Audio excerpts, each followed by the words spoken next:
A billionaire finds two twin girls leaving a drawing on his son's grave. When he sees what they drew, he is shocked and starts to cry. The clock showed exactly 8:30 in the morning when Nathaniel Reeves parked his car at the entrance to the cemetery, punctual as always. Not even death had changed his habits.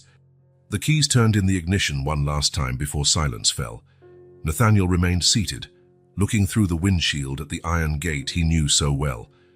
A sigh escaped his lips as he adjusted his tie, an automatic gesture, like so many others in his life now. He picked up the flowers from the passenger seat, white lilies, her favorites. He never brought anything specific for Oliver. What would a 9-year-old boy like to receive at a grave? This question tormented him every month. His steps along the stone walkway followed the same rhythm as always. He greeted the groundskeeper with a brief nod and turned right at the third fork. 20 more steps, and he would be there. He knew the way by heart. "Time heals everything, Mr. Reeves," the therapist had said in the last session, before Nathaniel decided he no longer needed therapy. What a joke. Time didn't heal anything. It only taught you to carry the emptiness around like a work briefcase, something heavy you take everywhere but never open in front of others. The double headstone came into view. Grey marble, simple and elegant, just like Emily and Oliver had been in life. Somewhere in his mind, Nathaniel knew Emily would have approved of the choice. She always preferred things without exaggeration. "Good morning," he murmured to the wind, as he did every month, 3 years, 2 months and 18 days. That was the exact time since the accident. A truck, a miscalculated turn, a phone call at 3 in the morning that destroyed his world. He had been in a meeting in Chicago when it happened. He never forgave himself for not being in the car with them. As he approached to place the flowers, something different caught his attention. A piece of paper rested on the smooth stone. That was unusual. No one but him ever visited this grave. Nathaniel leaned over to pick up the object. It was a crayon drawing, the kind of art small children make in kindergarten. 3 stick figures holding hands, smiling under a bright yellow sun. 2 identical girls with intensely red hair. And in the middle, a boy with brown hair. His fingers trembled. The boy in the drawing wore a green t-shirt, Oliver's favorite, and on his left wrist, a blue line represented the bracelet his son never took off, a gift from his last birthday. That was when he heard soft, quick footsteps moving away. Nathaniel looked up and saw 2 small silhouettes turning behind a nearby tombstone. 2 identical girls with red pigtails, no older than 5, so small they could barely see over the lower headstones. "Wait!" The word escaped his mouth before he could think. But the girls had already disappeared among the graves, their hurried steps echoing briefly before vanishing completely. Nathaniel looked again at the drawing in his hands. The boy was undoubtedly Oliver. The same details Oliver insisted on adding in all his drawings. The green t-shirt, the blue bracelet, even the slightly crooked smile on the right side. How did such small children know his son in such intimate detail? Oliver had never mentioned any twin friends. Emily had never talked about them. Who were these children, and why did they bring flowers and drawings for his son? A strange feeling took over his chest. It wasn't just pain, as in the last 3 years, but something else. Curiosity. A spark of something he hadn't felt in a long time. The drawing shook in his hands as the first tears ran down his face. They weren't only tears of sadness this time. They were tears of confusion, of unanswered questions, of a mystery that now opened up before him when he least expected it. His eyes burned as he stared at the spot on the horizon where the girls had disappeared. His grief routine, for the first time in 3 years, had been broken. Nathaniel folded the drawing carefully and placed it in the inside pocket of his suit jacket, next to his heart. Something told him that his mechanical and empty life was about to change forever. Nathaniel couldn't sleep that night. The drawing of the 3 children holding hands stayed on his bedside table while he stared at the ceiling. The little red-headed twins seemed to have appeared out of nowhere, like ghosts, leaving only questions behind. The next morning, he called the office and informed them he would be late. For the first time in years, something other than work occupied his thoughts. He returned to the cemetery as soon as the gates opened. The drawing was safely in his pocket as he walked toward the small administration office in the center of the grounds. A discreet sign read, "Management," on the worn wooden door. "Good morning," he said to the gray-haired lady sitting behind the desk. Her name tag read Martha. "I need some information." Martha looked up from the papers she was organizing. "How can I help you, sir?" "Yesterday I saw two small girls here, red-headed twins, about 5 years old. They left a drawing on my son's grave." The woman's face lit up with a smile. "Ah, Sophie and Clara. They're adorable, aren't they?" Nathaniel felt a shiver upon hearing the names confirmed so easily, so he hadn't imagined it. "Do they come here often?" "Every week," Martha replied, adjusting her glasses. "They always bring drawings and wildflowers they pick along the way. Little kind souls." Nathaniel hesitated before asking the next question. "Where do they come from? Who are their parents?" Martha's smile faded a bit. "They're from Hope Haven, the orphanage on Pine Avenue, 2 blocks from here. They don't have parents, poor things." An orphanage. The word hung in the air like a revelation. Oliver and Emily had never mentioned visits to an orphanage. Or had they? And he'd been too busy to listen. "Do you know the place?" Nathaniel asked. "Sure. Many children from there visit our cemetery. The director, Mrs. Eleanor, believes it helps with the grieving process. Some of them lost their parents recently." Martha studied him curiously. "Why the interest in the girls, Mr. Reeves, Nathaniel Reeves?" He took the drawing out of his pocket and unfolded it on the desk. "They drew my son. I want to understand how they knew him." Martha examined the drawing and her gaze softened. "I see. Hope Haven is open to visitors during the day. I'm sure Mrs. Eleanor can help you." Nathaniel thanked her and left. Sitting in his car, he looked at the address Martha had written on a piece of paper. The idea of going to an orphanage made him uncomfortable. What business did he have there? Wouldn't it be better to forget the whole thing? But he couldn't get the image of the 2 little girls out of his mind. He started the car and drove slowly through the city streets. Pine Avenue was a quiet, tree-lined road with well-preserved old houses. Almost at the end, he spotted a large Victorian-style brick building surrounded by a small garden.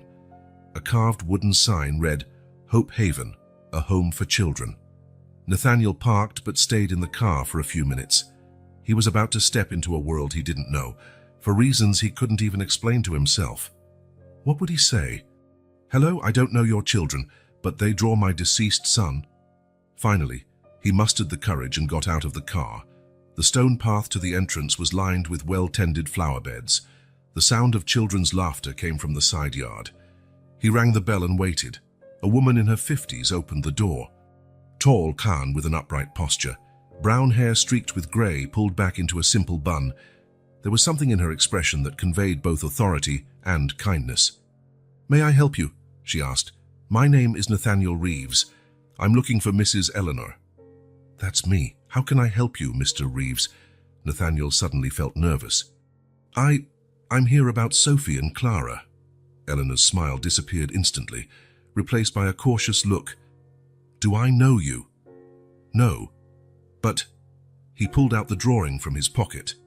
"They left this on my son's grave yesterday." Eleanor examined the drawing, and her face softened with recognition. She opened the door wider. "We'd better talk in my office, Mr. Reeves." Inside, the orphanage was surprisingly warm and inviting. Wide hallways, walls painted in soft colors, decorated with framed children's drawings. Nathaniel followed Eleanor to a room at the end of the corridor. "Please, have a seat," she said, indicating a chair in front of her desk. "The girls left this drawing at the cemetery." "Yes, on my son Oliver's grave. He passed away 3 years ago along with my wife." Eleanor nodded, as if she already knew. "I'm sorry for your loss." "What intrigues me," Nathaniel continued, "is how children that young know my son. They couldn't have been more than 2 when he didn't finish the sentence. Eleanor folded her hands on the desk. "Sophie and Clara have been with us since they were babies. They were left at our door when they were just a few weeks old." There was a moment of silence. Nathaniel waited for her to continue, but Eleanor seemed to be considering how much she should reveal. "Did they know my son?" he insisted. "The drawing shows very specific details. The green shirt he loved, the blue bracelet. Did you come here out of curiosity, Mr. Reeves? The question caught him off guard. Yes, I suppose I did. Eleanor studied him for a moment. Their names are Sophie and Clara, she finally confirmed. But I can't discuss more details about our children with someone who is still a stranger, even if well-intentioned. I hope you understand. Nathaniel felt a pang of frustration, but he nodded. Of course, I understand. As he rose to leave, he heard laughter coming from the garden through the open window. He stepped closer and saw a group of children playing. Among them, the two identical red-headed girls running hand in hand. They look happy, he commented. We do our best, Eleanor replied, standing beside him. Despite their circumstances, Nathaniel felt there was much more to this story than Eleanor was willing to share. Something connected his son to these girls, and he needed to find out what. May I come back another day? He asked. Eleanor hesitated before answering. Our doors are always open to those with good intentions, Mr. Reeves. On his way out, Nathaniel looked once more at the red brick building. The mystery of the twins and their connection to Oliver had only deepened. Something was hidden beneath the surface, something important that he needed to uncover. For the first time since the accident, Nathaniel felt a purpose beyond mere survival. 3 days went by before Nathaniel gathered the courage to return to Hope Haven. 3 days spent rummaging through drawers for clues about Emily and Oliver's activities that he might have missed. He found nothing. No photos, no mentions in schedules, nothing to explain their link to the twins.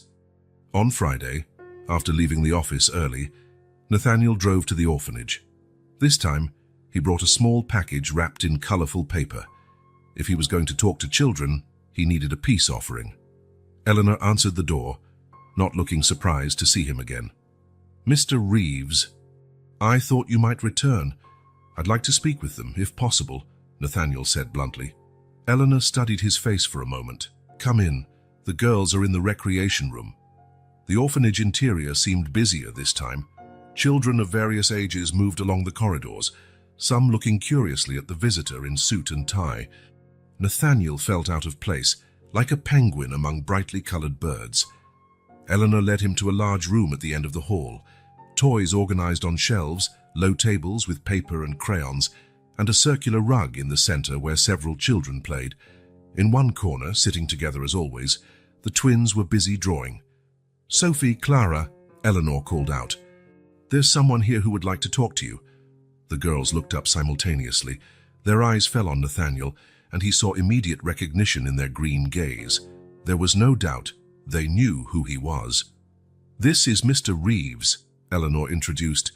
He found the drawing you left at the cemetery. Sophie, or maybe Clara. Nathaniel couldn't tell them apart, bit her lip nervously. The other held her sister's hand. May we talk a bit? Nathaniel asked, lowering himself to their eye level.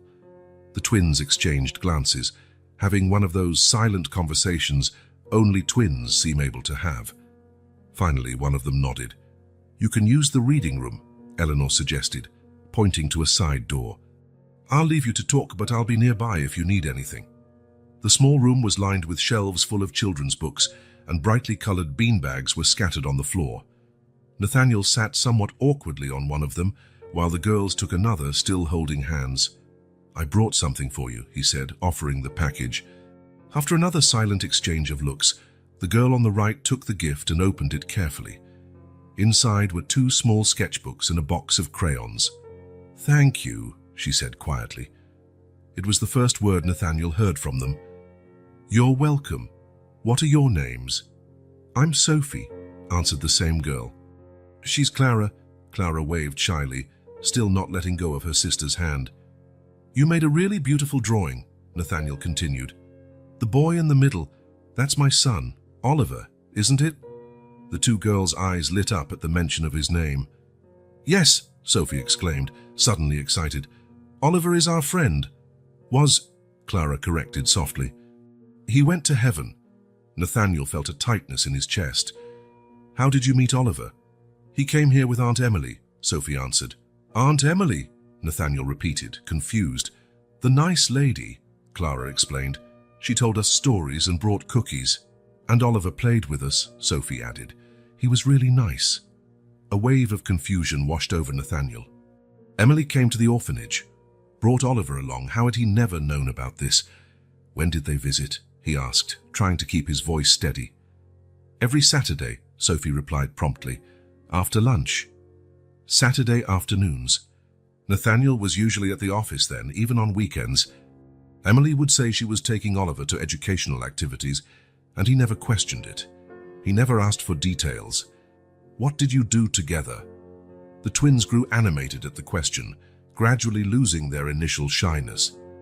We played hide and seek, said Sophie, and he read books to us, Clara added, even when we didn't know the hard words. He drew really well, Sophie went on. He taught us how to make clouds using cotton on paper, and funny monsters using our hands, Clara chimed in, smiling as she made shadow shapes on the wall with her fingers. Every word was like a painful revelation to Nathaniel. They spoke of an Oliver he barely knew, a patient, creative boy, kind to younger children, a boy whose life had dimensions his own father had completely ignored. Aunt Emily said we were like Oliver's little sisters, Sophie commented simply. Clara nodded enthusiastically. He wanted us to live with you. Nathaniel felt as if he'd been punched. Oliver wanted the twins to be part of the family. Emily viewed the girls like daughters. You two are 5, right? He asked, doing the math quickly. Yes, we turned 5 last month, Sophie replied. That meant Emily and Oliver started visiting when the girls were just babies, years of involvement he knew nothing about. Oliver made this drawing for us, Clara said, pulling a folded piece of paper from her dress pocket. It was a simple drawing of 5 figures holding hands, a man, a woman, a boy, and 2 little girls, a family. Nathaniel immediately recognized his son's style. The drawing was slightly faded and crumpled, as if it were a treasured object handled frequently. He said that one day we would all be a real family, Sophie explained, pointing at the picture. A knot formed in Nathaniel's throat. There was a whole side to his family's life that he had never known. While he spent hours at the office building a financial empire, Emily and Oliver were building bridges between their privileged world and this orphanage. Aunt Emily promised she would talk to you, Clara said, looking directly at him for the first time, but then she and Oliver went to heaven. Nathaniel couldn't hold back his tears, years wasted by being too busy, too distracted, too confident that he knew his family. Now 2 5-year-old girls were revealing an Oliver he had never really seen, a boy who dreamed of a bigger family, who had already chosen 2 little sisters. Are you sad? Sophie asked, tilting her head. A little, Nathaniel admitted, but I'm also happy to meet you both.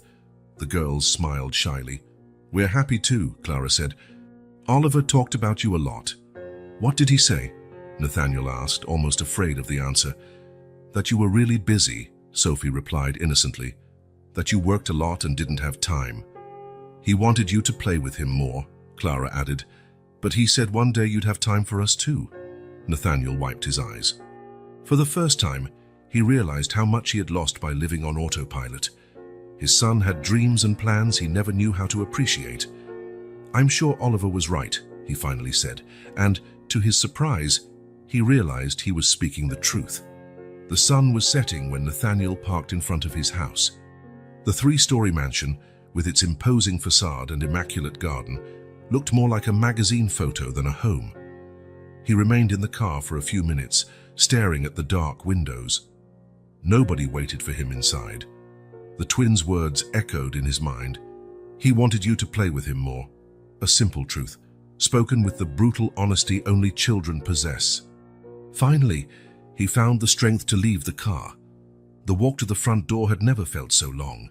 Each step brought a new realization of how disconnected he had been from Oliver and Emily, even while they were alive. The house was silent as a tomb. Nathaniel turned on the lights, but the brightness only accentuated the emptiness. He set his briefcase on the entryway console. For the first time in years, he felt no urgency to review documents. His steps led him automatically to the bar in the living room. He poured himself a whiskey and took a long sip. The liquid burned his throat, but didn't ease the weight on his chest. Slowly, he began walking through the house as if seeing it for the first time. In the dining room, The large table for 12 had never hosted more than a few colleagues for formal dinners. Emily always wanted more casual gatherings with friends and family, but he always said he didn't have time for that sort of thing. In the spotless kitchen, there was only one mug in the sink, his lonely breakfast. Emily enjoyed cooking.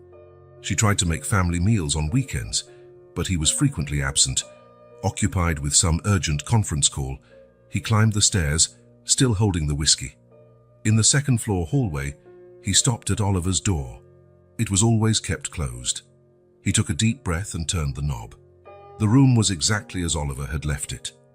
The bed was made, toys were neatly on the shelves, and books lined up. It looked like a museum, not a 9-year-old's bedroom. Emily had kept everything in order, yes, but now Nathaniel realized the space was artificially perfect. Where were the signs of life, the marks of carefree childhood? His gaze fell on the desk. A box of colored pencils, some plastic dinosaurs, and a framed photo of the three of them, Oliver between him and Emily. Nathaniel picked up the photo. It had been taken on a summer vacation on the Amalfi Coast in Italy, 2 years before the accident. Oliver was smiling, but his eyes seemed distant. Nathaniel was looking at his phone, not at the camera. He opened the desk drawer and found school notebooks, electronic games, and at the bottom, a homemade photo album he had never seen. He sat on his son's bed and opened the album. The first photo stunned him. It was Emily holding a baby, not Oliver, but one of the twins. Underneath, in Oliver's neat handwriting, it read, "Sophie sleeping, first day at the orphanage." The date indicated 4 years ago. Page after page, the album revealed a parallel life his family had led while he devoted himself to work. Emily reading to children at the orphanage, Oliver helping decorate a Christmas tree with handmade ornaments, the twins taking their first steps, with Oliver clapping proudly. Birthday parties, picnics, afternoons of painting. Nathaniel wasn't in any of the photos. On the last page, there was an envelope. Inside, a drawing by Oliver, the same family of 5 people the twins had mentioned. Below it, written in the uneven handwriting of a child, "My heart family. One day we'll all be together." Nathaniel closed the album, unable to hold back tears. How could he have been so blind, so absent? While he built a financial empire, Emily and Oliver created meaningful connections, an expanded family he knew nothing about. He left the room with the album in his hands and went to his office. This room had always been his refuge, his pride. Now the walls covered with diplomas and awards felt like they were accusing him. Each framed certificate represented hours stolen from his son. Each trophy was a moment lost forever. He sat in the leather chair and opened the bottom drawer of his desk. There lay the last physical reminder he had of Emily, her journal. He'd never had the courage to read it after her death, perhaps out of fear of what he might find. With trembling hands, he opened it to the last written pages. Nathaniel is getting more distant. Yesterday, Oliver stayed up until 10 to show his father the science project he won first place for. Nathaniel arrived at 11 and went straight to his office. In the morning, he left before Oliver woke up. "My heart breaks to see the look on my son's face. He's already given up on getting his father's attention.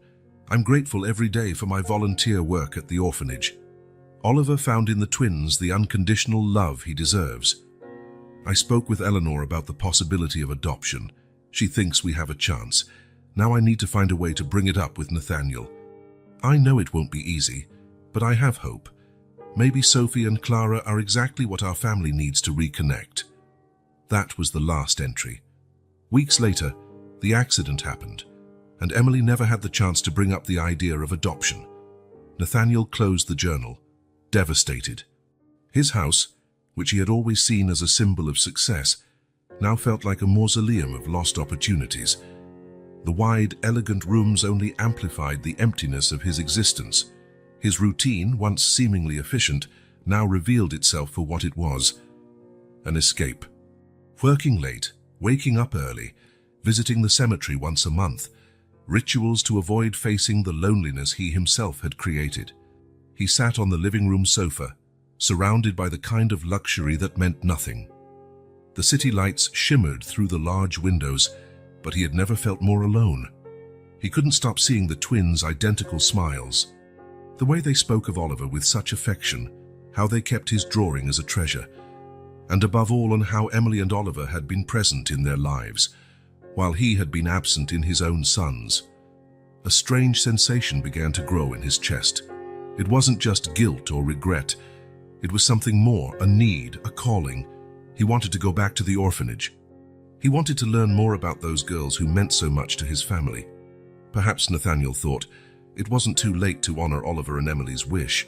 Maybe through the twins, he could find a way to redeem his failures as a father and husband. For the first time in 3 years, Nathaniel planned the next day around something other than work. He would return to Hope Haven. He didn't know exactly what he would do or say, but he felt he needed to be there. Nathaniel woke before the alarm. For the first time in years, it wasn't work that got him out of bed, but a different purpose. He dressed without haste, choosing more casual clothes, jeans and a simple shirt instead of his usual suit and tie. Looking at himself in the mirror, he barely recognized the man staring back. He had a quick breakfast and left. It was Saturday, the day Emily and Oliver used to visit the orphanage. There was a certain symmetry in that he couldn't ignore. He arrived at Hope Haven shortly after 10 in the morning. Yay. The red brick building looked more alive under the sunlight, with the sounds of children playing in the side yard. For a moment, he hesitated at the door. What would he say? What excuse would he make to explain why he was there? Before he could decide, the door opened.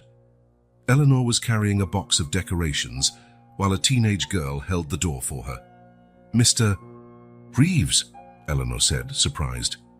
"I didn't expect to see you today." Nathaniel cleared his throat. "I was in the area and—" The lie sounded false, even to his own ears. "Actually, I don't have a specific reason. I just felt I should come." Eleanor looked at him for a moment, then nodded. "We're setting up a little party for one of the boys' birthdays. If you don't mind the mess, you're welcome to come in." The inside of the orphanage was bustling with activity. Children of various ages helped hang colorful balloons in the main hall. Staff members arranged tables and chairs. The atmosphere was quietly joyful, very different from the somber image he had in mind for an orphanage. "It seems like a happy place," he commented, following Eleanor to her office. "We do what we can," she replied. "We can't change their past, but we can offer them a worthy present and hope for the future." In her office, Eleanor gestured for him to sit while she poured 2 cups of tea. "I imagine you have questions about Sophie and Clara," she said, sitting behind her desk. "Yes," Nathaniel admitted. "I'd like to know more about them." Eleanor sighed, as if deciding where to begin. "The girls arrived on our doorstep one rainy October night, almost 6 years ago. Someone left them outside, wrapped together in one blanket. No note, no information. They were just newborns." Nathaniel felt a pang in his chest, imagining 2 tiny infants abandoned in the dark. "Did you try to locate the parents?" he asked. "The police investigated, of course, checked local hospitals, but found no records of twin girls born during that period. Whoever left them here didn't want to be found. And since then, they've only had each other. And us, of course." Eleanor took a sip of tea. "They're extremely close, even for twins. Wherever one goes, the other follows. When one falls ill, the other refuses to eat until her sister gets better. It's an extraordinary bond." "Were there any adoption attempts?" Nathaniel asked hesitantly. Eleanor lowered her cup. "A few families showed interest over the years, but adopting twins is a challenge in itself. Most prefer just one child, and separating Sophie and Clara was never an option we considered." Silence hung between them for a moment.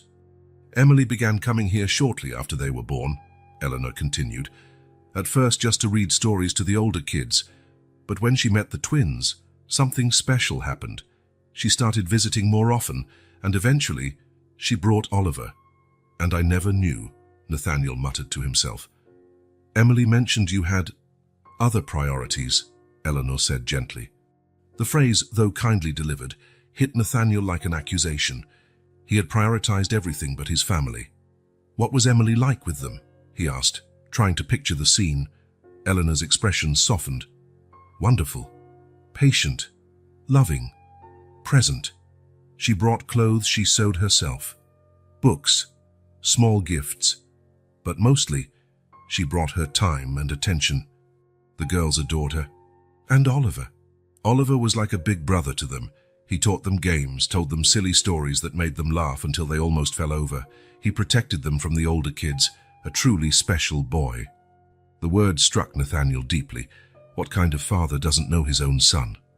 A noise at the door interrupted their conversation. Sophie and Clara were peeking timidly through the slightly open doorway. "Come in, girls," Eleanor invited. "Mr. Reeves is visiting today." The twins walked in, hand in hand as always.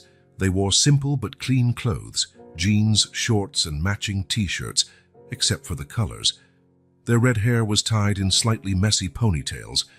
"Hello," Nathaniel said, attempting to smile. "Hi," they both answered in unison, still cautious. "The girls can show Mr. Reeves the garden," Eleanor suggested. "If he'd like, of course." Nathaniel nodded, grateful for the opportunity. "I'd love that." Sophie, the more talkative one, held out her hand to him. "Come on. We have a special place." The special place was a small flower bed in the far corner of the garden. Wildflowers grew in apparent disorder, but Nathaniel soon realized there was a pattern. The flowers formed the letter O. "Oliver planted them with us," Clara explained, kneeling beside the flowers. "He said that way we'd always remember him. Even when he couldn't come anymore," Sophie added. "You take really good care of them," Nathaniel commented, touched by the simple gesture. "Aunt Emily taught us," Clara said. "We have to water them every day, but not too much." "I didn't know my son liked gardening," Nathaniel admitted. Sophie looked at him curiously. "There's a lot you don't know about Oliver." The childish frankness caught him off guard. "I think you're right," he finally replied. "Why didn't you ever come with them?" Clara asked, her green eyes seeming to look right through him. The question felt like a slap. How do you explain to a 5-year-old that you were too busy building an empire that now means nothing? "I made mistakes," he said simply. "A lot of mistakes." Sophie nodded as if she understood perfectly. "We make mistakes too, but Ms. Eleanor says the important thing is to learn from them." "Your Miss Eleanor is a wise woman," Nathaniel replied. The girls kept showing him around the garden, the tree Oliver taught them to climb, the bench where Emily told stories, the swing Oliver had fixed himself. Every corner held a memory Nathaniel didn't share. At the end of the tour, they returned to the main building. The birthday party had begun, and the twins ran off to join it. Nathaniel stayed behind, watching. "They like you," Eleanor commented, appearing by his side. "They do. They wouldn't have shown you Oliver's garden if they didn't." Nathaniel remained silent, absorbing the information. "They're special," he finally said. "Yes, they are," Eleanor agreed. "Just as Oliver was." Nathaniel felt an odd kinship with the twins. Children who started life with no one but each other. Now at 5, they still only had one another. No parents, no family. He had once had a small family, just Emily and Oliver. Now he had nobody else, just a vast empty house and a void no professional success could fill. "May I come back another day?" he asked, surprising even himself. Eleanor smiled slightly. "Our doors are always open, Mr. Reeves." As he left the orphanage, Nathaniel knew he would return. He had no idea what he was looking for there, or what he could offer 2 orphaned children. He only knew that, for the first time since the accident, he'd found something that made the emptiness less overwhelming. Visits to Hope Haven became part of Nathaniel's routine in the following weeks. It started with just Saturdays, then he added Wednesdays, leaving the office early, something unthinkable months before. His colleagues noticed the change, but no one dared to comment. The once predictable and methodical Nathaniel Reeves had become an enigma. Mr. Reeves, the board scheduled a meeting for Wednesday at 4:00. Rebecca, his longtime assistant, informed him one morning. Nathaniel hesitated for only a second. "Reschedule it for Thursday, please." "But, sir, Mr. Peterson is coming all the way from Chicago and—" "Thursday, Rebecca," he repeated with an undeniable firmness. "I have an unbreakable commitment on Wednesday." The unbreakable commitment was to help set up new bookshelves in the orphanage's reading room. Nathaniel never imagined he'd rather spend an afternoon assembling furniture than closing a $1 million deal, but that was exactly what was happening. At first, he only observed the twins from a distance, exchanging a few words occasionally. The girls, in turn, studied him curiously, as if trying to decide whether he was truly trustworthy. There were awkward silences when neither party knew what to say. Then, on a rainy Wednesday, Eleanor asked for help fixing a broken shelf in the library.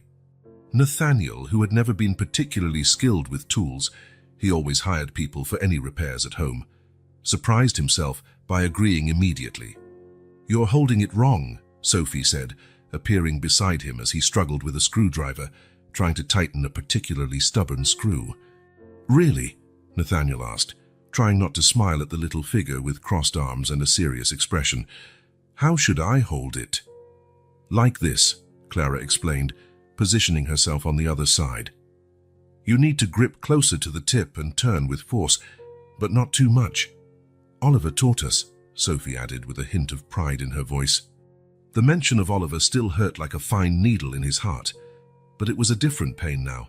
There was a bittersweet pleasure in hearing about his son from the twins' perspective. It was like discovering pieces of a puzzle he never knew existed. "Oliver could fix things?" he asked, genuinely curious. His 9-year-old son fixing things. "He fixed the swing in the garden when the chain broke," Sophie said proudly. "And the door on Ms. Eleanor's cabinet that made that squeaky noise," Clara added, imitating the sound of a rusted hinge with perfect comedic timing. "He helped Mr. Frank paint the fence last summer," Sophie continued. "He got covered in white paint. Aunt Emily got mad at us, but then she laughed." Nathaniel nodded, absorbing another facet of his son he never knew. Oliver, the little handyman. Who would have guessed? He'd always pictured Oliver following in his footsteps in the business world, not realizing his son had completely different talents and interests. With the twins' technical supervision, he finally secured the shelf. The sense of accomplishment over such a simple task was surprisingly satisfying. Unlike closing a major deal, there was something tangible, immediate, about seeing his work done. "You two are good helpers," he said, putting the tools back in the box. "We can help you with more stuff," Sophie offered eagerly. "We know how to do lots of things," Clara confirmed with a solemn nod, and that's how it started. Small projects around the orphanage, a chair with a loose leg, a dripping faucet, a torn curtain. Nathaniel discovered he enjoyed working with his hands, especially with the twins around, telling endless stories about Oliver and Emily. During these moments, the girls would unknowingly reveal more about the life his wife and son led when he wasn't there, how Emily brought homemade cookies and let the girls help decorate them with colorful icing, how Oliver created elaborate treasure hunts through the orphanage hallways, hiding small treats for the younger kids. Each story was a revelation, a window into a parallel life that took place while he was locked in meeting rooms, a life filled with laughter, kindness, and small adventures that now existed only in the twins' memories. On a particularly sunny Saturday, Eleanor suggested a picnic in the orphanage garden for all the children. Nathaniel arrived early, bringing fruit and juices he had bought along the way.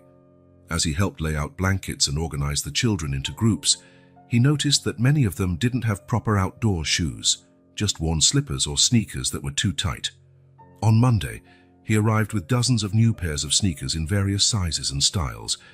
"We're not in need of charity, Mr. Reeves," Eleanor said upon seeing him unload the boxes from his imported car. "This isn't charity," he replied, not pausing in his task. "It's a practical necessity. How can they run and play without proper footwear? Consider it an investment in fewer scraped knees and fewer ER visits."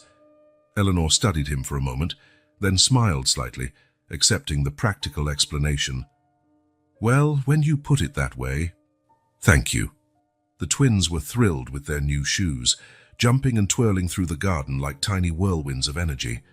Sophie chose a purple pair with pink laces, while Clara preferred a light blue pair with silver stars.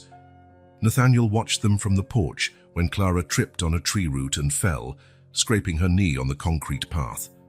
Before he realized what he was doing, he was already at her side, kneeling on the ground to check the injury. "It's not too bad," he said, gently cleaning the dirt away with a handkerchief from his pocket. "Just a little scrape. It'll heal soon." Clara looked at him with big, teary green eyes. "It hurts." "I know," he answered softly, surprised by his own tenderness. "Do you know what Oliver did when he got hurt?" The girl shook her head, lower lip trembling slightly. "He took 3 deep breaths and said, 'The pain is already going away.'" Nathaniel didn't even know where that memory had come from. A forgotten afternoon in the park, Oliver at 5, a scraped knee, Emily cleaning the wound, while he, Nathaniel, tried to calm their son. Clara inhaled deeply once, twice, 3 times. "The pain is already going away," she repeated, almost like a spell. And she smiled, a small smile that lit up her freckled face. Something happened inside Nathaniel at that moment, a warmth he hadn't felt in a long time, a connection he thought lost forever. He laughed, a surprising sound even to himself. He couldn't remember the last time he had truly laughed, lightly, without the weight of loss crushing his chest. Visiting the orphanage became the highlight of his week. Nathaniel started finding excuses to show up more often. A special book delivery for the library, a quick visit to check on a repair he'd done, an extra dessert from a French bakery he'd happened to buy. Rebecca, his assistant, was perplexed by the changes in his schedule, the rescheduled commitments, the delegated meetings. Nathaniel Reeves, the man who never missed a meeting for anything, now said things like, "It can wait until tomorrow, and handle it without me this time." "Are you all right, Mr. Reeves?" she dared to ask on a particularly atypical day, when he announced he'd be leaving at 3 in the afternoon. "Never better, Rebecca," he replied, realizing it was true. At the orphanage, he helped with the simplest tasks, reading stories, supervising homework, playing hide-and-seek. He discovered he was terrible at hide-and-seek, too big for obvious hiding spots, too clumsy to fit into corners. But the children loved it when it was his turn to seek, deliberately prolonging the search time. The twins were his constant companions, often hanging on his arms as he walked through the garden. At first, the orphanage staff watched him curiously, then with acceptance, and finally with something that looked like approval. "You're good with them," said Martha, the orphanage cook, watching him help the twins bake cookies. "You're patient." "I never thought I would be," Nathaniel admitted, covered in flour up to his elbows. On one particularly happy afternoon, after a successful session planting daisies in the garden, Sophie casually declared, while washing her hands at the outside sink, "We love you, Uncle Nate." Uncle Nate. The nickname had come about naturally after one of the younger children couldn't pronounce Nathaniel. He had never corrected it. But that simple declaration of love hit him like lightning. The words got stuck in his throat, unable to form a reply. "You don't have to say anything," Clara said, sensing his discomfort with that peculiar intuition children sometimes have. "We just wanted you to know." That night, driving home under a starry sky, the twins' statement echoed in his mind. Love, a word he hadn't heard directed at him in so long. A responsibility he wasn't sure he was ready to accept. As he approached his upscale condominium, panic began to set in. What was he doing, forming bonds with abandoned children, allowing himself to become emotionally involved? What if he couldn't give them what they needed? He had failed as a father once before. He hadn't been there for Oliver when it mattered. He'd missed precious years buried in work, missing school presentations, soccer games, moments of connection that would never come back. Would it be different now? Or would he end up disappointing Sophie and Clara too? What if another family adopted them first? How long would they stay in the orphanage? What if he built this bond only to watch them leave? Or worse, what if something happened to them, like it happened to Oliver and Emily? Could he survive another loss? He parked in the underground garage and remained there, engine off, staring into the darkness. The fear grew like a wave, threatening to swallow him. It would be safer, easier to pull back now before the attachment deepened. The next morning, he called Eleanor before going to the office. "I won't be able to come today," he said curtly, trying to keep his voice steady. "Or tomorrow. I have important meetings I can't postpone." "I see," Eleanor replied after a pause. "The girls will miss you. Please tell them. I have work." The excuse sounded weak even to him. "I will. We'll look forward to seeing you whenever you can come, Mr. Reeves." He spent the whole week buried in work, as in the old days. Long hours at the office, business lunches, conference calls late into the night. His secretary seemed relieved by the return to normalcy, though she sometimes looked at him curiously when he paused mid-sentence, distracted by a thought. But there was no real normalcy. His apartment, once a quiet refuge, now felt unbearably empty. The solitary meals lost what little flavor they had.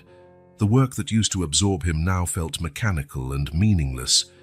He'd catch himself staring at the phone, trying to resist the urge to call the orphanage and ask about the twins. Could he manage not knowing if Clara had learned to tie her shoelaces by herself? If Sophie had finally managed to read that challenging book they'd been working on together? Worst of all were the constant thoughts about the girls. What were they doing? Did they miss him?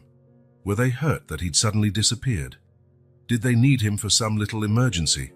A broken toy, a drawing to admire, a scraped knee that needed the 3-breath ritual? On the third day, he dreamed of Oliver.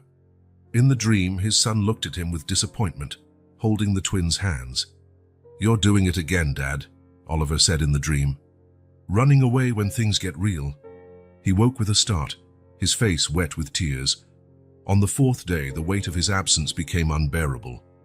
In his luxurious office, surrounded by reports and charts, Nathaniel couldn't focus. His mind kept drifting back to the orphanage, to the 2 little redheads who had brought light into his life. Suddenly, he made a decision. He picked up the phone and cancelled all his meetings for the day. Rebecca's eyes widened, but she asked no questions as he rushed past her desk toward the elevator. He drove over the speed limit to Hope Haven, feeling every second as an eternity. What would he say? How would he explain his disappearance? Would the children forgive him? When he arrived, his heart pounded. He found the twins sitting on a bench in the garden, beneath Oliver's favorite tree, quietly drawing side by side. He paused a few yards away, watching them for a moment. So small, so vulnerable, yet so resilient. "Hi," he said simply, when he finally found his voice. They looked up at the same time, and their freckled faces lighting up instantly when they recognized him. There was no accusation, no reproach, just pure childish joy, the kind of immediate forgiveness only children can offer. "You came back," Sophie exclaimed, running to hug him so tightly he almost toppled over. Clara followed her sister, more reserved but just as happy. "We missed you, Uncle Nate." "I missed you too," Nathaniel admitted, feeling the knot in his throat loosen. "Very much." Clara pulled away for a moment, taking 2 sheets of paper from the bench. "We made these for you," she said shyly, extending the drawings. Nathaniel took them. On the first, 3 figures held hands under a smiling sun. He was recognizable by the suit drawn with a black pen, while Sophie and Clara had vibrant red hair and huge grins. In the second drawing, a solitary figure stood in a large house surrounded by grey clouds and raindrops. The message was clear, even for 5-year-olds. Together they were happy. Apart, they were sad. They're beautiful," he said, voice thick with emotion. "You're not going away again, are you?" Clara asked, her small hand gripping his firmly, as if afraid he might vanish at any moment. The question was simple, but the answer wasn't. Nathaniel knelt to their eye level. "I'll try not to leave again. But sometimes adults have to work, do things." "You don't like us anymore?" Sophie asked directly, with that cutting honesty children possess. "Of course I do," Nathaniel said immediately. "I care about you both very much." "Then why did you disappear?" Sophie insisted. Nathaniel took a deep breath. How to explain fear and insecurity to such small children? Sometimes grown-ups get scared," he finally said. "Scared of what?" they both asked in unison. "Of caring too much," he answered honestly. "Of losing what they love." The girls exchanged looks, having another silent twin conversation. "That's silly," Sophie declared at last. "If you're scared of losing it, is it better not to have it at all?" The child's wisdom hit him hard. Wasn't that exactly what he was doing, avoiding connections out of fear of suffering again? "You're right," he admitted, smiling despite the tears threatening to spill. "It's really silly." The girls dragged him back into their routine as if he had never left. They showed him new drawings, the books they were reading, the flowers they had planted. Life regained its colors and sounds. Later, while the twins were having their afternoon snack, Nathaniel looked for Eleanor in her office. She received him with a look of both relief and caution. "They've been making those drawings every day," Eleanor commented. "They hoped you would come back so they could give them to you in person." Nathaniel nodded, feeling a fresh wave of emotion. "They're really special." "They missed you a lot," Eleanor said bluntly. "They asked about you every hour, every day." "I know I disappeared without explanation," he began. I understand your fear," Eleanor interrupted gently. "Becoming attached means becoming vulnerable. It's easier to stay distant, protected, especially after the loss you've suffered." "It's also new to me," he confessed, running a hand through his hair in frustration.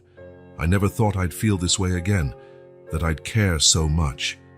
I don't know what I'm doing, what I'm feeling. No one really knows in the beginning," Eleanor replied with a compassionate smile. "Not even those who haven't endured a loss like yours. But avoiding these feelings doesn't make them any less real. It only deprives us of the chance to experience them." Nathaniel nodded, her words echoing inside him.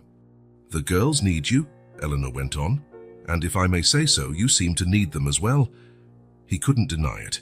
His attempt to stay away had only shown him how important the twins had become in his life. Without them, his days felt cold and empty again.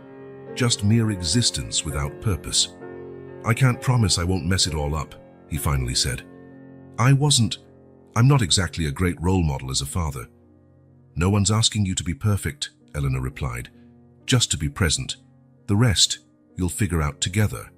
That night, as he left the orphanage, Nathaniel looked up at the lights shining in the windows of the old brick building.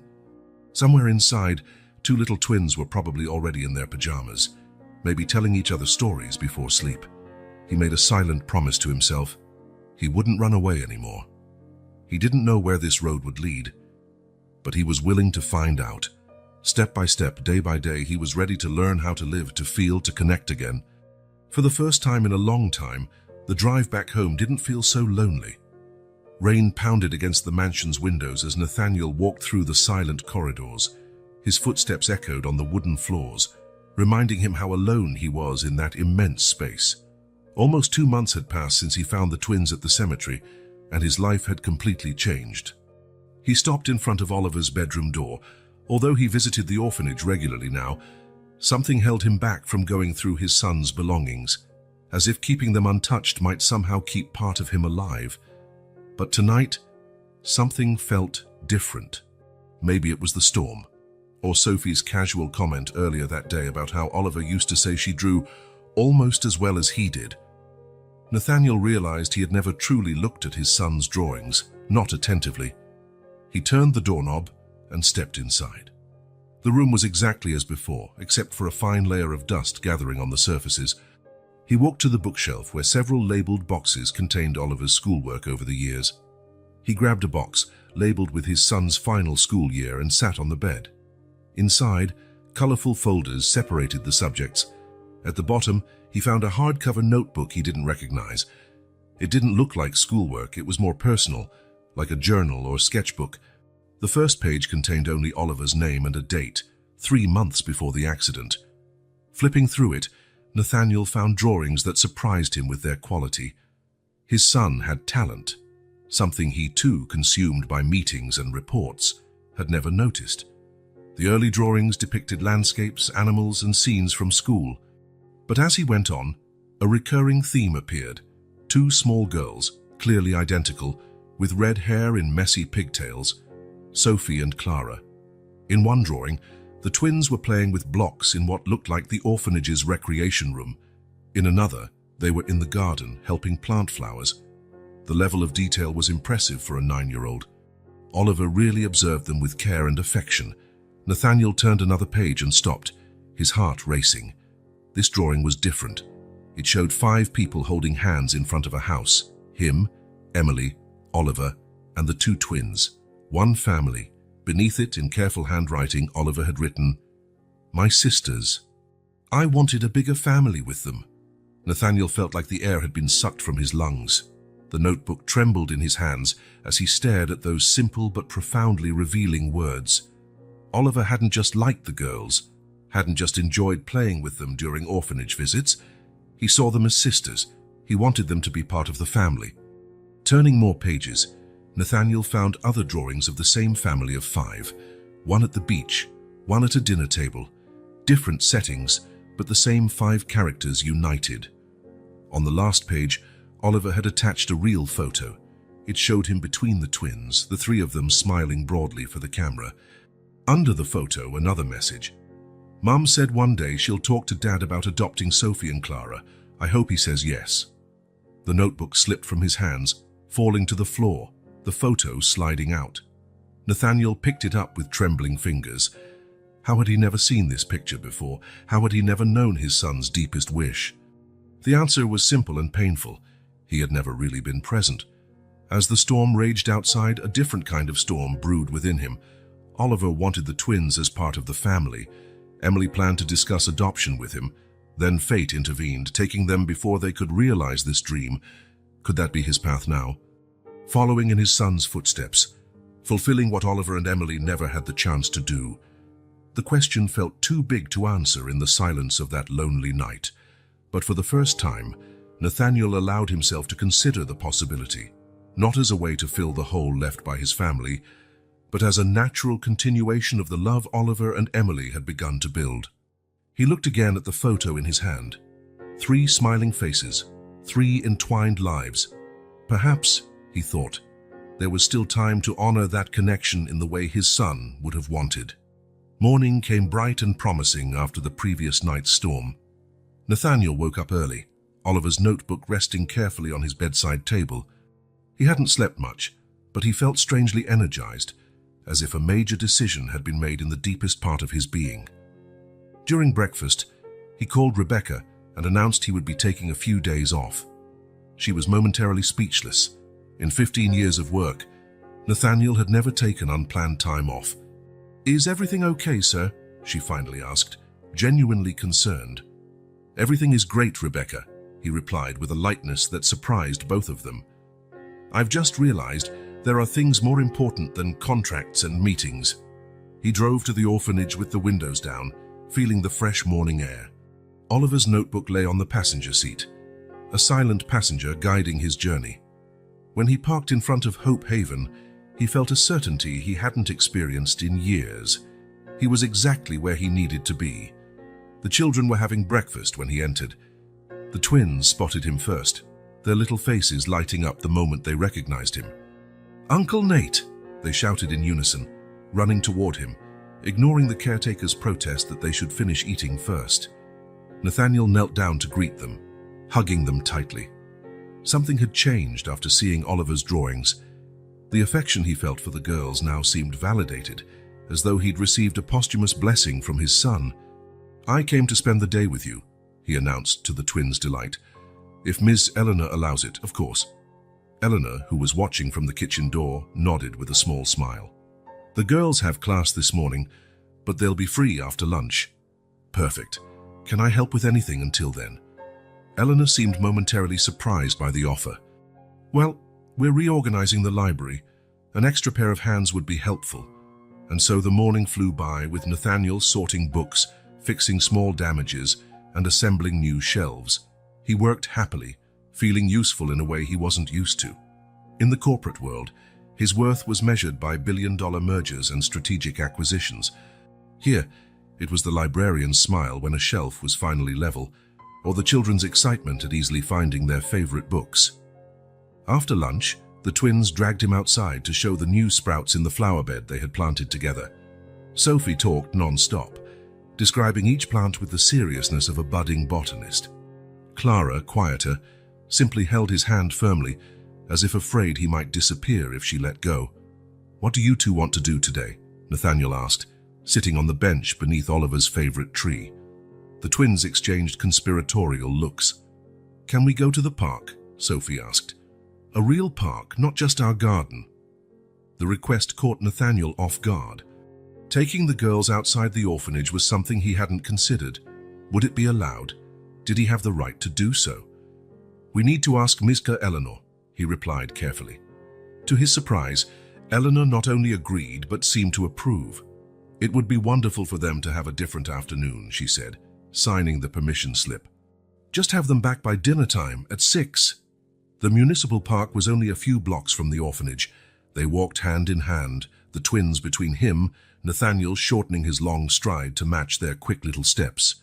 They passed store windows, people hurrying on the sidewalk, a world the girls seldom experienced. Does everyone live in houses? Clara asked, observing the buildings around them. Most do, Nathaniel answered. Some people live in apartments, which are like small homes inside big buildings. Then why is that person sleeping on the sidewalk? Sophie asked, pointing at a man curled up in tattered blankets outside a closed shop. The innocent question caught him off guard. How do you explain social inequality to a 5-year-old? Not everyone has a home, he finally said. Some people face difficulties and end up living on the streets. Like us, who don't have a home, Clara asked softly. Nathaniel stopped, kneeling to meet their eyes. No, not like you. You have Hope Haven. You have a bed, food, people who care for you. That's a home. But it's not a family, Sophie noted, with the disarming wisdom of a child. Nathaniel felt his heart clench. No, it's not a traditional family. But, he hesitated, unsure how to continue. But what? Clara asked. But family isn't just about who lives in the same house, he finished, finding the right words. Family is people who care for each other, who protect each other, who love each other. The twins considered his statement with the serious attention children give to big philosophical ideas. So, are you our family now? Sophie asked, quite directly. Her question hovered between them like a delicate bubble. Nathaniel felt a knot in his throat. I care for you both very much, he answered honestly, and I'll always protect you if I can. That seemed to satisfy them for the time being. Clara smiled and took his hand again. Let's go to the park. The rest of the afternoon was pure joy. The twins ran across the grassy fields, tried every swing and slide, amazed by their freedom. Nathaniel watched, feeling a mix of happiness and a certain sadness. Why had he never brought Oliver to this same park? Why had he wasted so many moments like this, buried in work that now seemed so unimportant?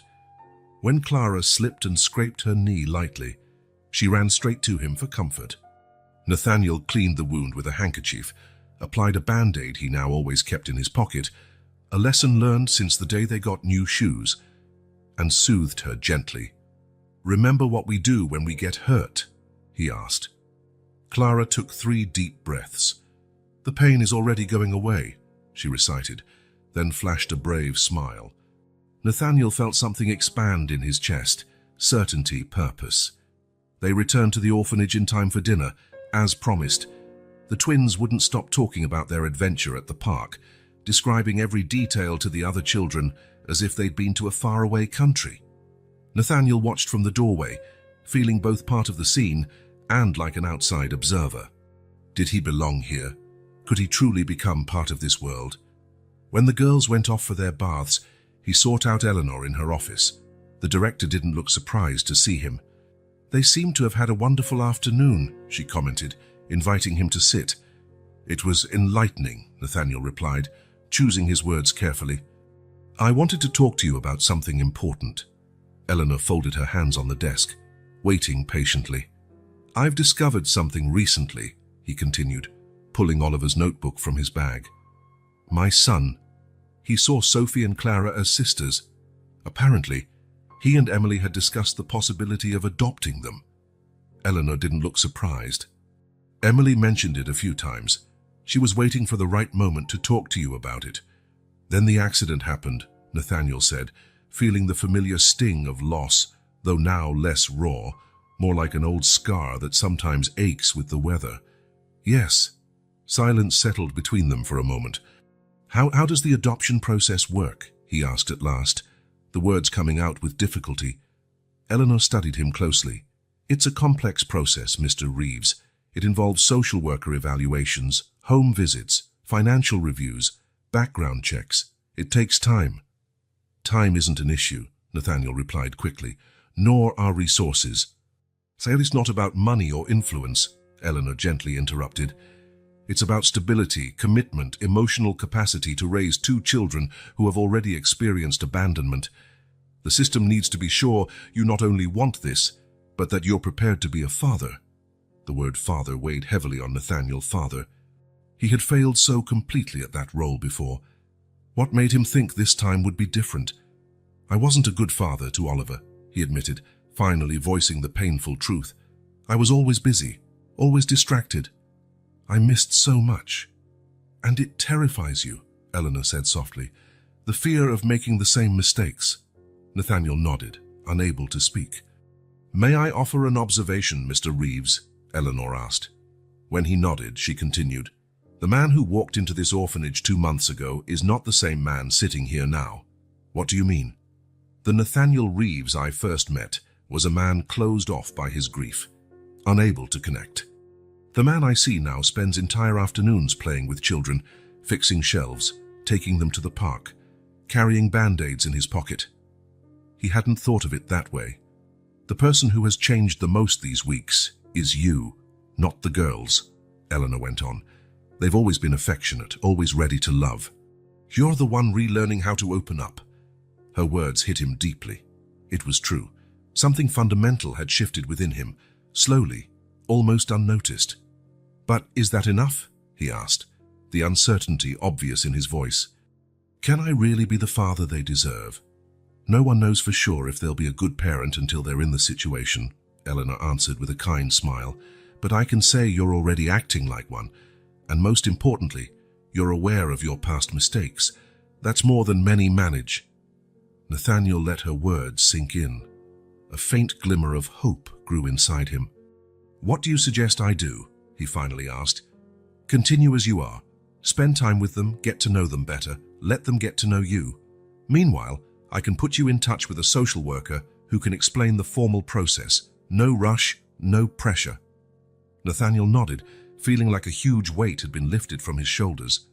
He didn't have to make a definitive decision at that very moment. He could move forward step by step, day by day. Thank you, he said simply. May I ask a personal question? Eleanor said. When he nodded, she continued. Why are you considering this? Is it because of what you learned about Oliver and Emily's wishes, or is there more? The question made him think, why indeed?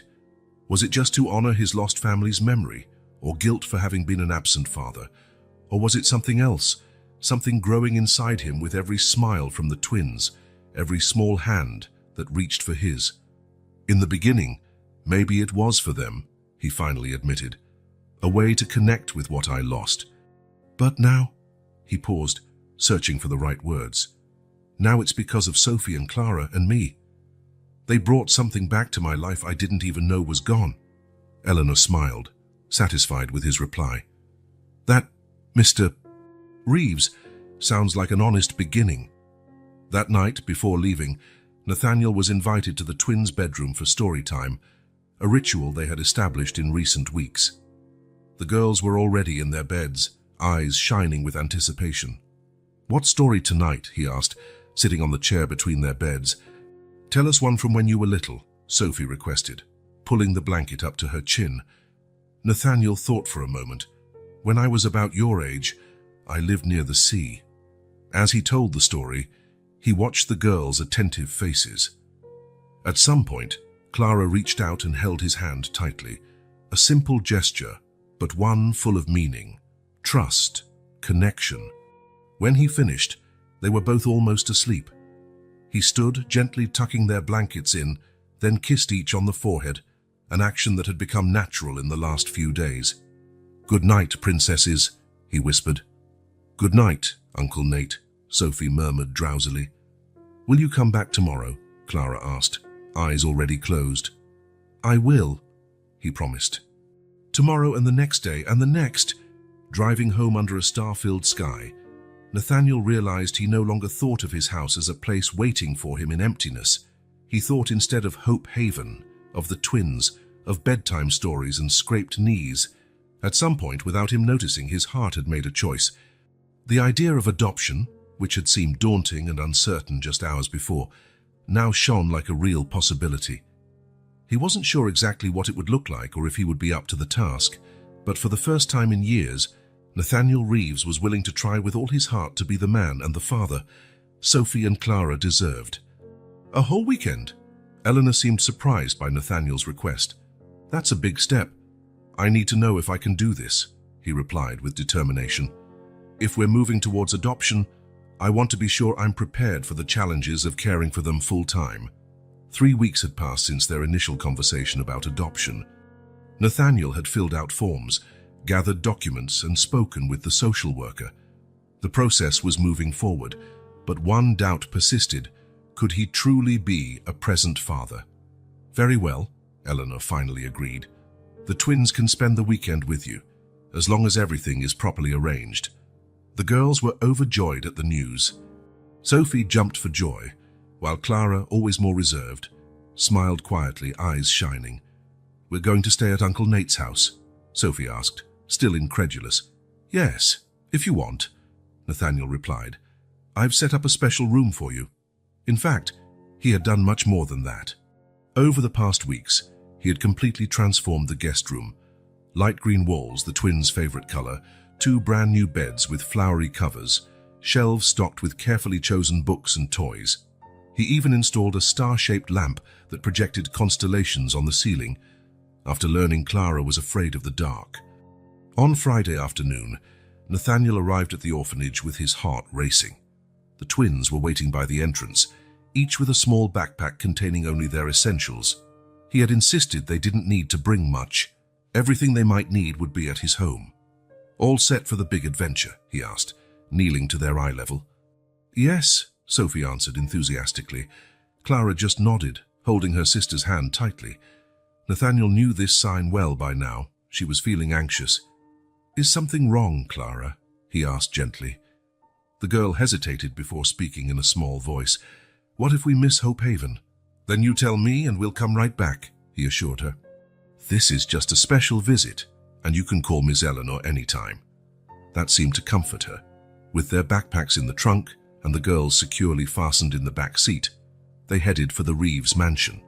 The twins' eyes widened as they passed through the mansion's large gates. For children raised in the modest orphanage, the 3-story house with expansive grounds looked like a castle from a fairy tale. You live here by yourself? Sophie asked as they walked through the main entrance. Yes, Nathaniel replied, realizing how strange it sounded. So much space for just one person. It must be really lonely, Clara observed, taking in the surroundings with sharp eyes. It was, he admitted, but not today. The tour began. Nathaniel showed them the kitchen, where he had already set aside ingredients for cookies later. The living room with the big TV he rarely used. The backyard, where he'd set up a small, colorful tent for them to play in. Finally, they reached the room he had prepared. When he opened the door, the girls were silent for a moment, worrying him slightly. Did they hate it? Then Clara let out a quiet gasp, and Sophie ran inside. Is all this for us? Sophie asked, touching the floral quilt in awe. Everything, Nathaniel confirmed. What do you think? It's the prettiest room in the world, Clara declared with conviction, examining the bookshelf. That first night, they baked cookies together. The kitchen, once a place for solitary, hurried meals, became a joyful battlefield covered in flower. The girls' laughter echoed off the walls, filling empty spaces Nathaniel hadn't even realized were there.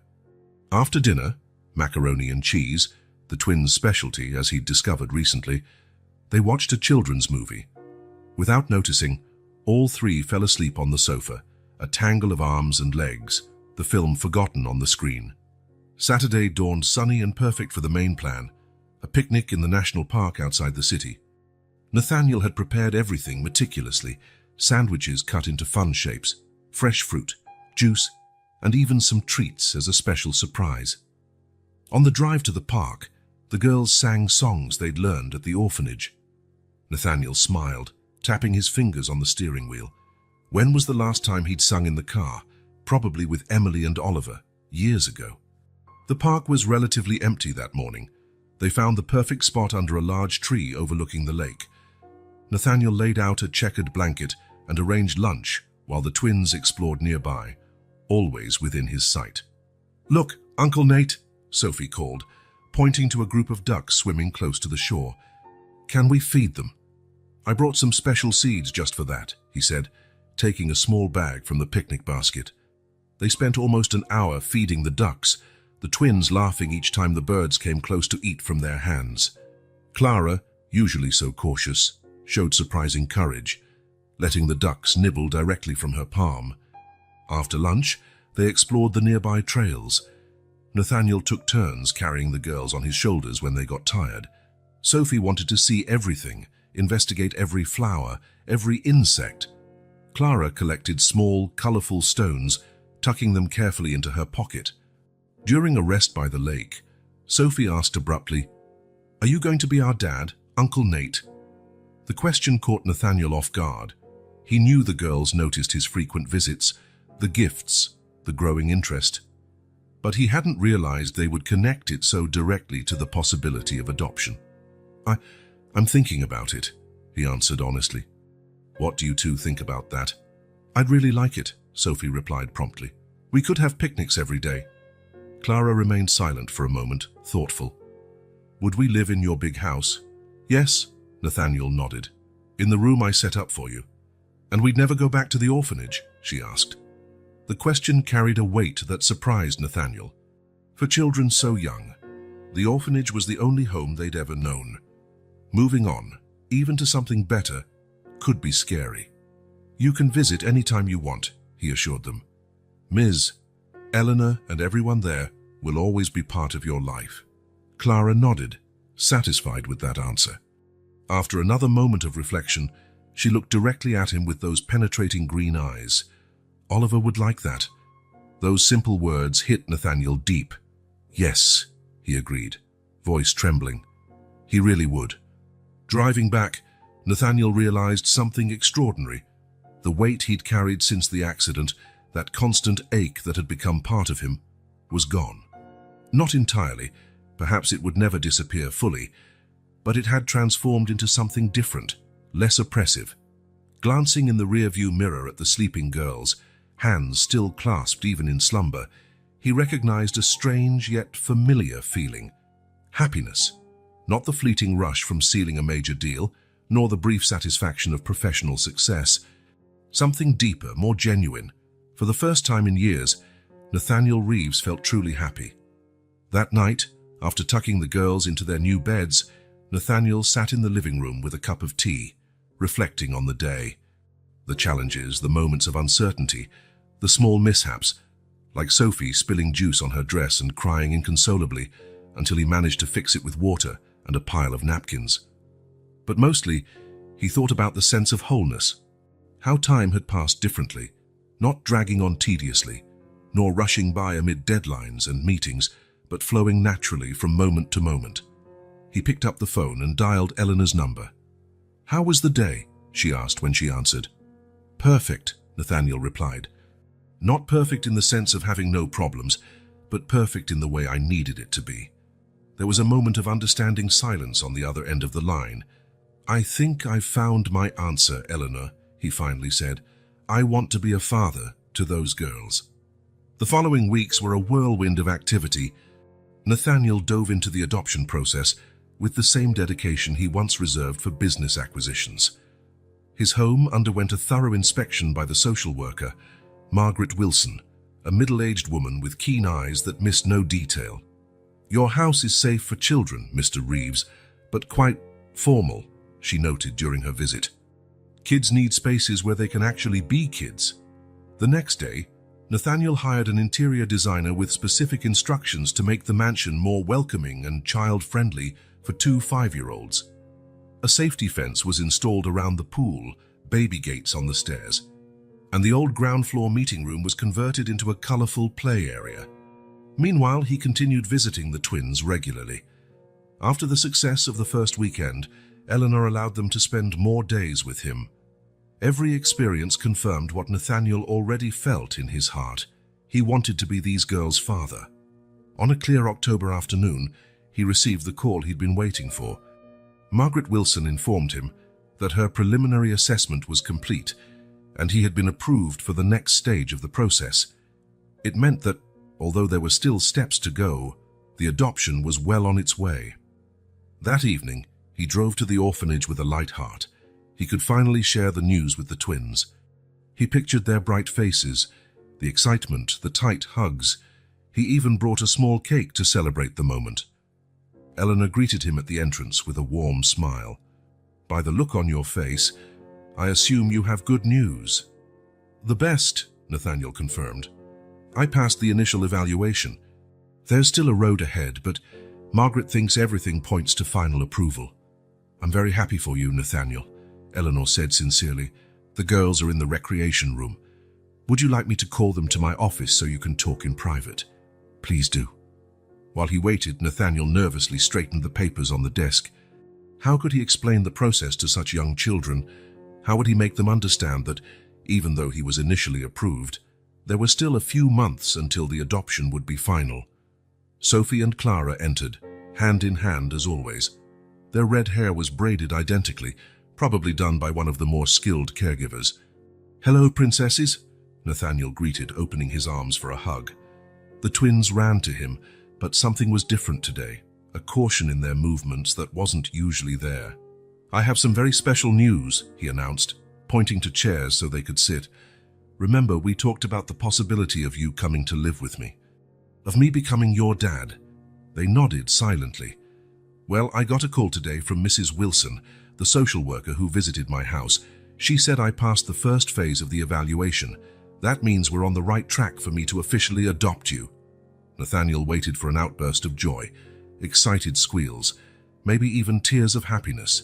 Instead, what he saw stunned him. Sophie lowered her head, staring at the floor. Clara clenched her hands in her lap, fingers intertwined so tightly that her knuckles turned white. "Aren't you happy about the news?" he asked. Confused, silence. Then a small sound escaped Sophie, somewhere between a sigh and a sob. Nathaniel knelt down, his concern growing. "What's wrong, sweethearts? You can tell me how you feel." Clara finally spoke, her voice barely a whisper. "We've heard that before." "What do you mean?" Sophie lifted her face, eyes glistening with tears. "Last year," she explained, "a couple used to visit us. They were nice, brought presents. The lady had yellow hair and smelled like flowers. They took us out on lots of outings," Clara continued. "They said we were going to be a family, that they had a yellow room waiting for us. They bought us new dresses," Sophie added, "and backpacks for a new school." Nathaniel felt a twist in his chest, already guessing the outcome. "But then," Clara said, her voice faltering, "they never came back." "Ms. Eleanor said they changed their minds," Sophie concluded. "They decided they weren't ready to have 2 kids. Nathaniel's heart broke at the story. He'd never imagined the twins had already endured such a cruel rejection. Their 5-year-old minds had learned the hard way not to trust adult promises, to shield themselves from disappointment. "I'm so sorry that happened to you," he said gently. "It must have been very sad." They nodded in unison. "I understand why you're worried now. You're afraid I'll change my mind too, aren't you?" Another pair of nods. Nathaniel took a deep breath. How could he prove his intentions were real? How could he build trust with children who had already been so deeply hurt? "You know, grown-ups sometimes make mistakes," he began. "Sometimes they promise things without really thinking. But I want you to know, I've thought about this a lot. It's not something I decided suddenly." He stood and walked to the window, looking out at the garden where they had played so many times in recent months. "When I lost Oliver and Emily, I thought I'd never be happy again," he continued, turning back to them. "I thought I'd never have a family. Then you two showed up, leaving that drawing on the grave, and something changed." The twins watched him intently. "I'm not adopting you because of Oliver, even though I know he'd be very happy. I want to adopt you because you both brought light back into my life. Because when we're together, the 3 of us are happier." He paused, then knelt before them again, taking their small hands in his. "But what matters most is what you want, what you feel. I don't want you to say yes just to please me. I really want to know, would you like to be a family with me?" Sophie and Clara exchanged another look, silently communicating. Finally, Sophie asked, trembling, "What if we do something wrong? Will you change your mind?" The question hit Nathaniel like a blow. The insecurity in those words was heartbreaking. What kind of fear did such little children carry, thinking they had to be perfect to be loved? "Never," he answered firmly. "We all make mistakes. I make mistakes every day. Family means loving each other even when we mess up."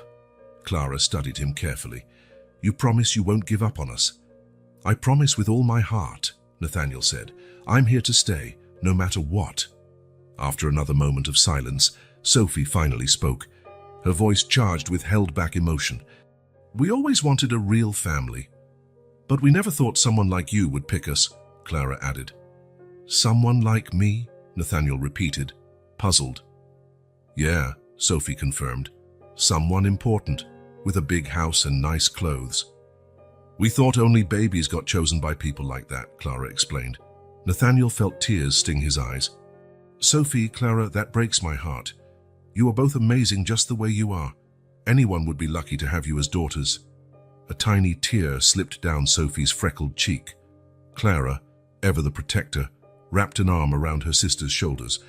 "So," Nathaniel continued, "will you accept? Would you like to be my daughters? To become a family together?" The twins exchanged another glance. Then, simultaneously, they nodded. "Yes," Sophie replied, a small smile forming. "Yes," Clara echoed, her voice gaining confidence. Nathaniel opened his arms, and the girls rushed into his embrace.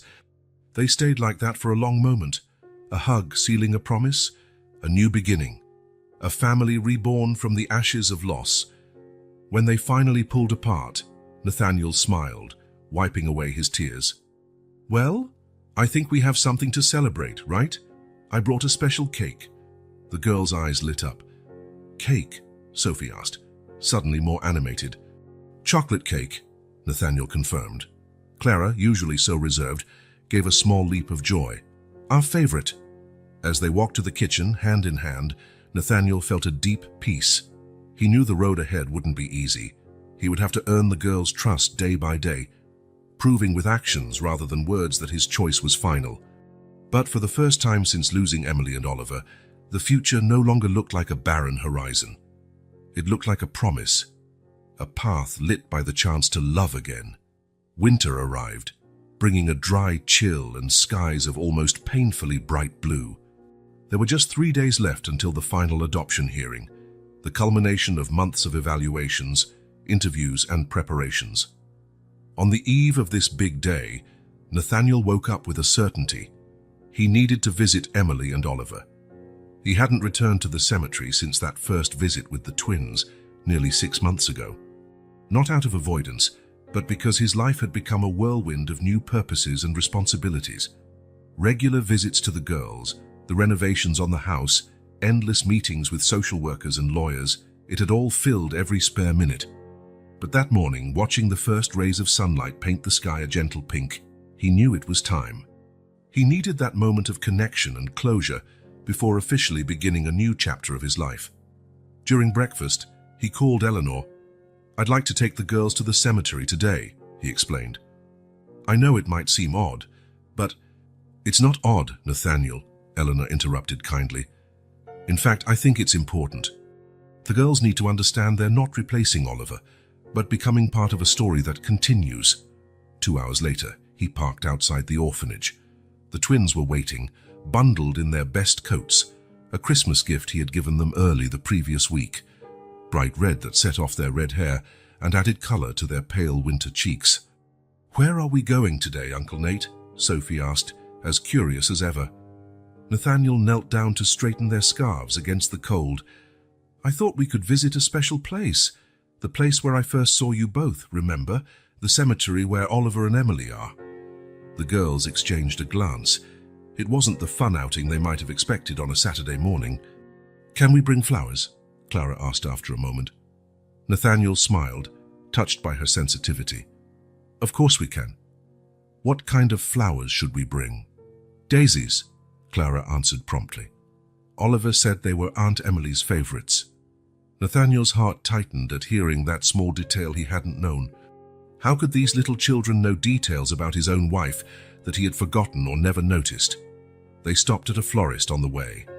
The girls chose white daisies for Emily and sunflowers for Oliver, because he was bright like the sun, Sophie explained with a wisdom far beyond her 5 years. The cemetery was quiet that Saturday morning.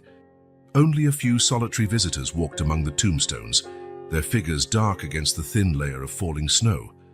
Nathaniel held the twins' hands as they made their now familiar way to the Reeves family plot. As they approached, he felt a constriction in his chest, not the searing pain of before, but a gentle melancholy, like a distant echo of something that once tore him apart. The twins squeezed his hands at the same time, as if sensing his emotion. "It's here," he said, stopping in front of the grey marble headstone bearing Emily's and Oliver's names. The girls let go of his hands and moved closer with reverence, placing the flowers carefully at the foot of the stone. Clara arranged the daisies with meticulous precision, characteristic of her. Sophie remained silent, a rare state for her. "Hello, Oliver. Hello, Emily," Nathaniel began, feeling oddly calm. "I brought some special visitors today." Sophie took a step forward. "Hi, Oliver, we miss you. Thank you for the flowers you helped us plant. They're still pretty in the garden." Clara stayed quiet, gently tracing the letters of Oliver's name on the cold stone. "I came to thank you," Nathaniel continued. "For a long time, I thought I'd lost everything, that I'd never feel joy again." He paused, letting his tears flow freely. "But you led me to these two wonderful girls. Sophie and Clara brought light back into my life, and in 3 days, they'll officially become part of our family." Sophie looked at him with wide, attentive eyes. Clara kept tracing the letters of Oliver's name. "I want you both to know I'll never forget you. I'll never stop loving you, but I've learned that the heart can hold infinite love. I can love Sophie and Clara without diminishing in any way the love I have for you." A cold wind ruffled the girl's hair. Clara finally stood, pulled off her small backpack and took out a folded sheet of paper. "We made a drawing," she said softly, "for Oliver and Aunt Emily." Nathaniel watched as Clara carefully unfolded the paper and placed it under a small stone so the wind wouldn't blow it away. It was a typical children's drawing, a blue sky, a yellow sun, green grass. But what caught his attention were the central figures. A tall man, clearly him, identified by a suit drawn in pen, holding hands with 3 children, a boy with brown hair and 2 identical red-headed girls. Above them, 2 figures floated on clouds, a woman with long hair and a boy, both with wings. "This is our new family," Sophie explained. "But Oliver and Aunt Emily are still watching over us up in heaven." Nathaniel felt the air leave his lungs. The purity of that picture, the effortless acceptance only children manage when facing complex realities, it all hit him at once. "It's beautiful," he managed to say after composing himself. "Do you think they liked it?" Clara asked, worried. "I'm sure they did," Nathaniel replied, hugging her. "It's the perfect gift." They stayed a few more minutes. Nathaniel told Emily and Oliver about preparing for the girls, the changes in the house, plans for the future. He spoke as if they could hear, as though they were part of this new phase. When the wind began picking up, hinting at a change in the weather, Nathaniel knew it was time to leave. "I think we should go, girls. It's getting colder." Sophie and Clara nodded, giving one last look at the grave and the drawing they had left. "Bye, Oliver," Sophie said. "We'll come back to tell you what's new." "Take care of Aunt Emily," Clara whispered. "I learned a new piano song. I'll play it for you next time." As they walked back to the car, Nathaniel realized that something inside him had changed. Previous visits to the cemetery left him shattered, devastated by grief. He would go home feeling empty, drained of all energy. This time, however, he felt surprisingly light. Not that the pain was gone, some part of it would always remain, but it was no longer at the center of his existence. It no longer defined who he was. "Uncle Nate," Sophie asked, interrupting his thoughts. "After Monday, can we call you Dad?" The question caught him off guard. The girls rarely spoke so directly about the upcoming adoption. "If you want to, yes," he answered carefully, "but you don't have to if you're not ready. We can stick with Uncle Nate for now. Sophie nodded, thinking it over. Clara, beside her, seemed to be reflecting in her usual serious way. I think I'll call you Dad, Sophie finally decided, but only after Monday when it's official. Me too, Clara agreed. Because then we'll be a real family. We're already a family, Nathaniel gently corrected. The paperwork just makes official what we already feel in our hearts. When they arrived home, not just his home now, but theirs, Nathaniel watched the girls run inside to their fully decorated bedroom. He heard their laughter echoing through halls that had been silent for so long. The mansion, once cold and impersonal as a museum, had transformed. Children's drawings hung on the walls. Toys were scattered in the living room. Small shoes lined the entrance. Colors, sounds, life. While making hot chocolate in the kitchen, listening to the girls chatter upstairs, Nathaniel thought about the strange path his life had taken. He never would have guessed, on that terrible day over 3 years ago when he got the news of the accident, that he could ever feel joy again. Emily and Oliver had left a void that would never be completely filled. No one could replace them, nor was that the intention. But Sophie and Clara weren't replacements, they were additions, new lights in a house darkened for too long.